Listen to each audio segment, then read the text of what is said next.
চিঠেনা অসম ঢিং আঞ্চলিক সমিতিৰ উদ্যোগত ৩ নং বিলতীয়া মৰিয়াগাঁও খেলপথাৰত এখনি সভা অনুষ্ঠিত হয়। সভাৰ আৰম্ভণিতে জুবিন গাৰ্গৰ প্ৰতিচ্ছবিত বন্তি প্ৰজ্বলনেৰে শ্ৰদ্ধাঞ্জলি জনোৱা হয়।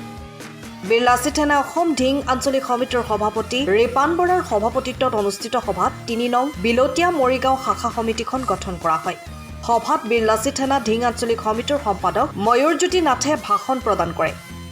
সভাই তাৰিফ তাহাৰক সভাপতি আৰু নেছিদুল ইছলামক সম্পাদক হিচাপে লৈ এখন ২৩জনীয়া শাখা সমিতি গঠন কৰা হয়। নিশ্চয় আমি গৌৰৱান্বিত। আমাৰ আজি ঢিং আঞ্চলিক সমিতিৰ অন্তৰ্গত ৩ নং বিলতীয়া মৰিগাঁও শাখা সমিতি আমি গঠন কৰিবলৈ পাই অতিকৈ আনন্দিত হৈছোঁ আৰু ইয়াত যিসকল নতুন নেতৃত্ব আহিছে তেওঁলোকক পাই আমি নথৈ আনন্দিত হৈছোঁ আৰু অনাগত দিনত বীৰ লাচিত সেনাৰ লক্ষ্য উদ্দেশ্য আগত ৰাখি আৰু সংবিধানক মান্যতা প্ৰদান কৰি তেওঁলোকে খিলঞ্জীয়া জাতি জনগোষ্ঠী একেলগে আগুৱাই গৈ আমি ৰাইজৰ কাৰণে যেনেকৈ কাম কৰিব পাম, এই শাখা সমিতিখনেও এই অঞ্চলৰ ৰাইজৰ কাৰণে সৰ্বাংগীন উন্নতিৰ কাৰণে কাম কৰি যাব বুলি মই আশাবাদী। আৰু মই এটা কথা ভাবোঁ, ইয়াত আজি যিখন পূৰ্ণাংগ সমিতি গঠন হৈছে শক্তিশালী ৰূপে ইয়াত আত্মপ্ৰকাশ কৰিব বুলি আমি নিশ্চয় আশাবাদী।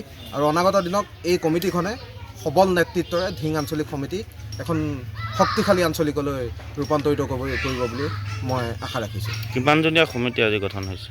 আজি ২৩জনীয়া কমিটি আমাৰ ইয়াত গঠন হৈছে। ইতিমধ্যে আমাৰ সভাপতি, মুখ্য সচিব, প্ৰশাসনিক সচিব, সহসচিবকে ধৰি আমাৰ ২৩জনীয়া এখন পূৰ্ণাংগ সমিতি আজি গঠন হৈছে। News desk time of Assam. সময়ৰ খবৰ সময়ত পাবলৈ ফ'ল' কৰক টাইম অফ আছাম।